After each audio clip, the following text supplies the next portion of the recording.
Good afternoon, folks. I hope you can all hear me. Let me know in the chat real quick, Mr. Producer, if you can hear me.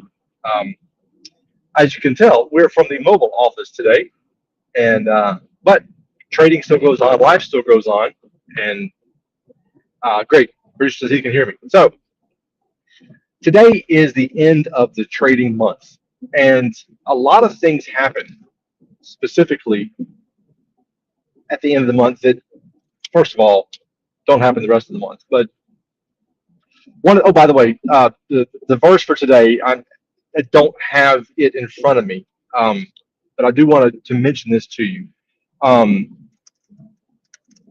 there's a verse from uh, Proverbs that says, "Be careful to know the state of your flocks,"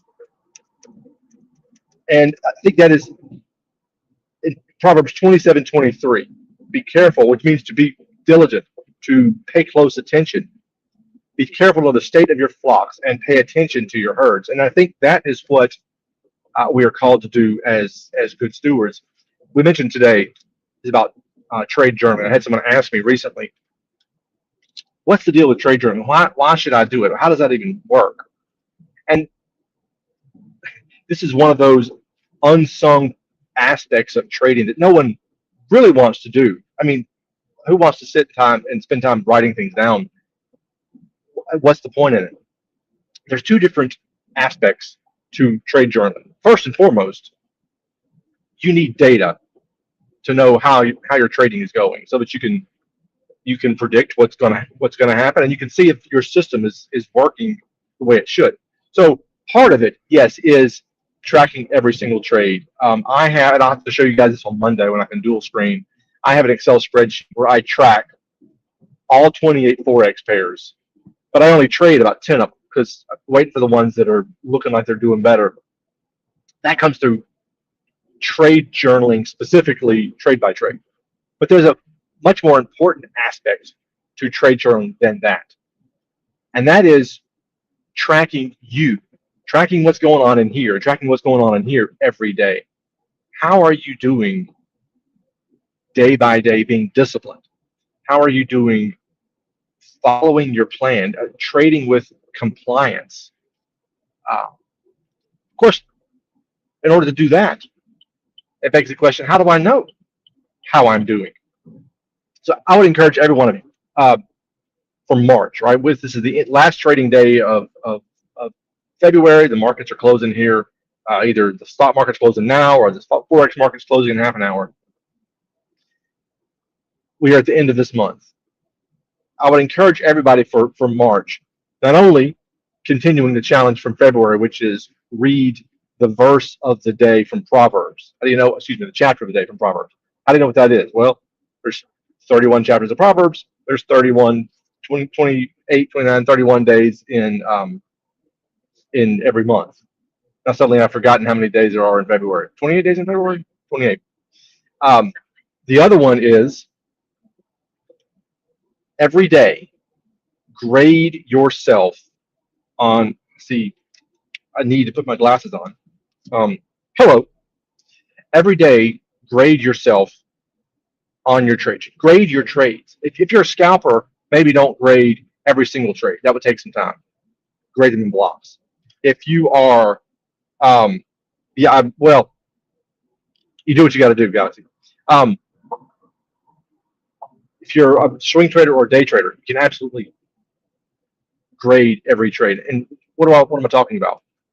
There are four basic types of trades. And to be honest, there's only four. There's four grades you can give any and every trade. Number one, I followed my rules and I made money. I try my best not to use the term wins and losses, winners and losers, because when we say winners and losers, at least here in America, we tend to internalize that, right? Our football team wins, therefore we win, right? Our football team blew a 27-3 lead in the fourth quarter, and in the Super Bowl, and deserve what they got. If you're a Falcons fan, sorry, I'm a Saints fan. We tend to internalize. So I don't want to use the term wins and losses because that leads your mindset down the path towards winners and losers. By the way, I guess I need to be checking. If you're on Instagram, I need to double check the comments there to see if there's anything going on. So I like to use the term profitable or unprofitable trades. Trades that either added to your account balance or trades that withdrew from it. So trade number one, a trade where I followed my rules and it increased my account balance. I made money. It was profitable, otherwise known as a win. Trade type number two, a trade where I followed my rules and my account balance went down. I lost money. Trade number three is I broke my rules and I lost money. And trade number four is I broke my rules and I made money. And to be honest, the worst trade you can ever take is trade number four, where you break your rules and you make money. Why is that the worst trade you can make? Because you're rewarded for bad behavior. So every day, if I would challenge you for the month of March, every day at the end of your trading day, whatever your trading day happens to be, go through every trade and say this was a trade number one, number two, number three, number four. And set yourself the goal of consistency. You only ever want ones and twos. It doesn't matter if it's one or two. Right? That's a function of the market. That's a function of your strategy. That don't live and die trade by trade, but write down how are you doing staying away from threes and fours. And all that means is it's a way of tracking. How are you doing with consistency? How are you doing with discipline? Remember, the key, the simple solution to being a successful trader is 3 steps. Trade your plan, get out of your own way, repeat. But it's that second step where it trips people up. So trade journaling is a way of tracking the most important aspect, tracking you. How am I doing getting out of my own way? How am I doing trading this thing over here? I spent time developing this plan, or I spent time learning it, or whatever it is. This plan works. The computer and numbers and data has all. This plan works. But if I can't successfully trade this plan, then what good is it? So being a trader is developing me day by day, getting 1% better. I was headed to Baton Rouge right now to a gymnastics meet, and the coach there tells his girls every day, every meet, 1% better. As you as a trader, every day, 1% better. But you have to know 1% of what, right? I was talking to the producer earlier. He wants me to make the triple chocolate sourdough recipe. I'm like, triple of what? Triple of nothing, triple of 10%, triple of. So, in order to know whether you are improving as a trader, you have to keep track somehow, somewhere. So, this is what I recommend everybody. At the end of every single trading day, write down 3 things. Number one, what were my trade grades today? Right? That's going to be several individual things, but it's one line item. How did I do as my trade grade today? Number 2, how did I do complying with my rules? How did I do trading my plan? Number 3, how did I do overall as a trader? What does that mean? Being a consistent trader, being a Christian trader, is more than just the buttons that we click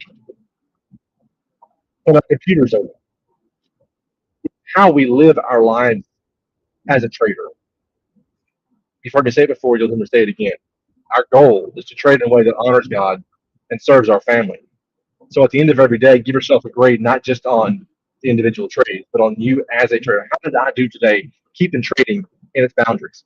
How did I do today making sure that I didn't let whatever happened during my trading time affect me emotionally the rest of the day? Give yourself a letter grade, a number grade, whatever it is, and then write it down every day. Then the most important aspect of journaling, tell someone about it. Well, we got a Discord channel you can join. It's free. And there, every day we're talking about, hey, this is how I did today. Proverbs says, as iron sharpens iron, so one man sharpens the countenance of his friends. We're not meant to do this alone. Find somebody to share that with. I mention all the time that I am who I am today as a trader because of my buddy Pierre, who every day I met with, and he held me accountable every day for 4 years, nonstop. How did you do today? Tell me about it.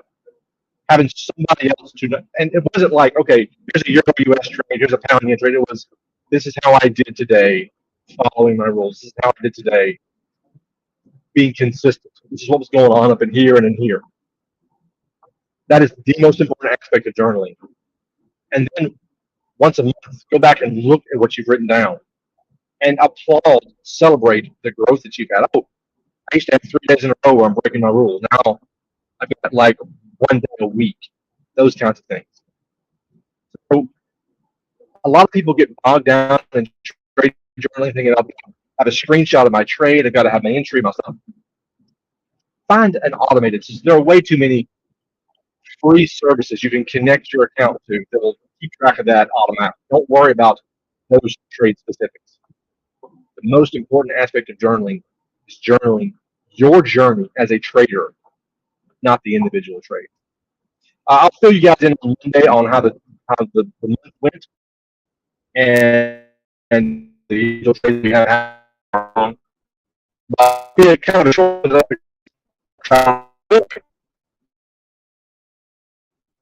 Make a commitment today. You want to be a better trader at the end of March, the end of February. With that, guys, I'll see you next time. All right.